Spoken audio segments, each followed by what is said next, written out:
बाबा साहब को नमन, सामाजिक परिवर्तन के महापुरुषों को नमन, भिक्षु संघ को बंदामी, और ये जो ग्रुप है उस ग्रुप को नमो बुद्धाय जय भीम। आए हुए उपासक उपासिकाएं, बच्चों, अभी संविधान की बात हो रही थी। एक छोटी किताब मेरे पास है, ऐसा होता है भारत का संविधान, ऐसा होता है। उसकी कुछ ये बड़े भी होते हैं, ये छोटी किताब हम बैग में आ जाए आसानी से, इसलिए मैंने ये खरीदा है दिखाने के लिए आपको। यहाँ होगी, जो इच्छुक हो ले जरूर लें, क्योंकि इसी में सारा आपके हक हुकूक की बात लिखी है। आप कैसे क्या कर सकते हैं, ये सब इसी से आपको मिलेगा। चर्चा लंबी हो गई है, बौद्ध जी ने सारा कुछ बता दिया है, इंस्पेक्टर साहब ने, कुछ अब छूटा नहीं है। एक दो बातें हैं जो मैं आपके समक्ष रखूंगा, जिससे कि आप बाद में झांकी देखो और अपने को मनोरंजन के माहौल में ढालो।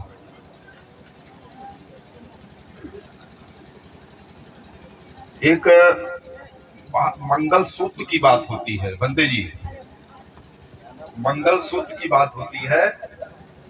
तो बुद्ध ने एक गाथा कही थी, सूत्र कहा था, उसका नाम था महामंगल सूत्र। महामंगल सूत्र, महामंगल सूत्र में 38 चीजें बताई थी उन्होंने। क्या बताया था? 38 चीजें। श्रावस्ती में जब उपदेश किया था, किसी ने पूछा कि उत्तम मंगल क्या है, बुद्ध से किसी ने पूछा तथागत उत्तम मंगल क्या है, तब उन्होंने अपने उपदेश में वो उत्तम मंगल बताए थे कि ऐसा करने से उसके जीवन में सब उत्तम ही उत्तम होगा। तो उस सूत्र का नाम है महामंगल सूत्र। वो उस प्राचीन काल में बुद्ध के समय में क्या करते थे लोग, याद करने के लिए महामंगल सूत्र हम याद रखें, मूर्खों की संगत न करना। क्या बताया? मूर्खों की संगत नहीं करना, ज्ञानवान यानी ज्ञानियों की संगत करना। दूसरा बताया, ज्ञानियों की संगत करो अगर संगत करनी है, मूर्खों की न करो। तीसरा बताया, उपयुक्त स्थान में निवास करो, यानी जो अच्छा स्थान हो वहां निवास करो। अच्छा स्थान का मतलब भौगोलिक दृष्टि से जहाँ हवा बढ़िया आती हो, साफ सफाई हो, अच्छे लोग रहते हो, है ना, उनके बीच में रहो। अगर आपका पड़ोसी अच्छा नहीं है तो आपकी अच्छी नहीं निभेगी, इसलिए पड़ोसी से मैत्री भाव बना के रहो। वो कुछ भी कहे लेकिन उससे मैत्री भाव बना के चलो। अनेक विद्याओं को अर्जित करो, अनेक विद्याओं को अर्जित करो। जहां से भी ज्ञान मिल जाए आप ले लो, जहां से भी। अनेक विद्याओं को अर्जित करो, सुसज्जित हो जाओ, यानी सुशिक्षित रहो। ये नहीं गंवार बन के घूम रहे हो। शिक्षित व्यक्ति जैसे रहता है, अच्छे कपड़े पहनो। शिक्षित की क्या पहचान है? अच्छे कपड़े पहने, मुंह साफ सुथरा रहे, दाढ़ी वगैरह बना ले, अच्छे कपड़े पहने, और जब बैठे तो अच्छे तरीके से बात करे, सुभाषित हो। यही तो अच्छी चीज होती है।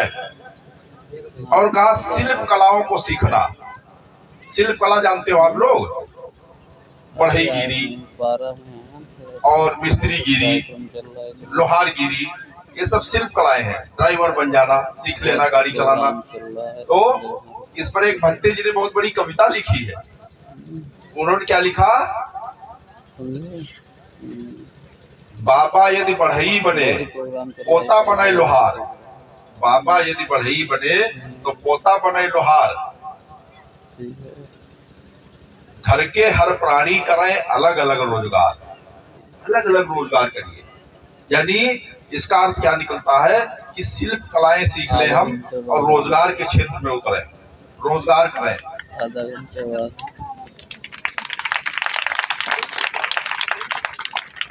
और तमाम चीजें हैं। दान दीजिए, धम्म के उसमें दान दीजिए। जैसे धम्म का काम हो रहा है, ये इसमें दान करिए।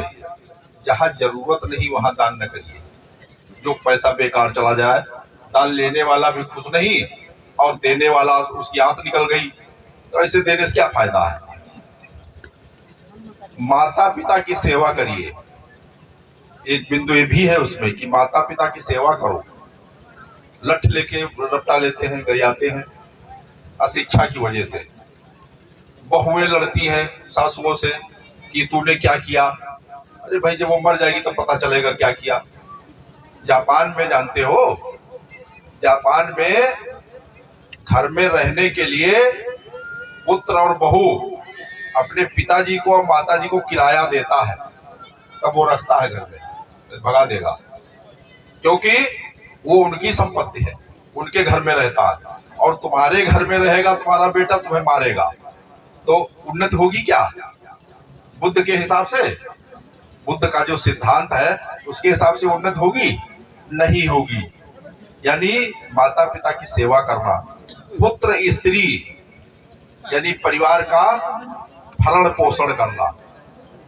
अगर पुत्र और पुत्री है आपके, आपने जन्म दिया है, तो उनका भरण पोषण करना आपकी जिम्मेदारी है। कह देते हैं अब 4-5 लड़के हो गए, कहते अब कमाई खड़ी है, ऐसे बोलते हैं। कहेंगे भगवान मुंह फारिन है तो खा त्याबे करिए। अरे भाई, जब रोजगार नहीं करोगे तो मुंह फारिन है तो मुंह तो सबके पड़ा है, भूखों मरोगे। तो ये चीज हो गई। बंधु बांधवों की सहायता करना, जो आपके भाई हैं, भतीजे हैं, रिश्तेदार हैं, उनकी सहायता करना। कोई बात हो जाए तो उनकी सहायता करो।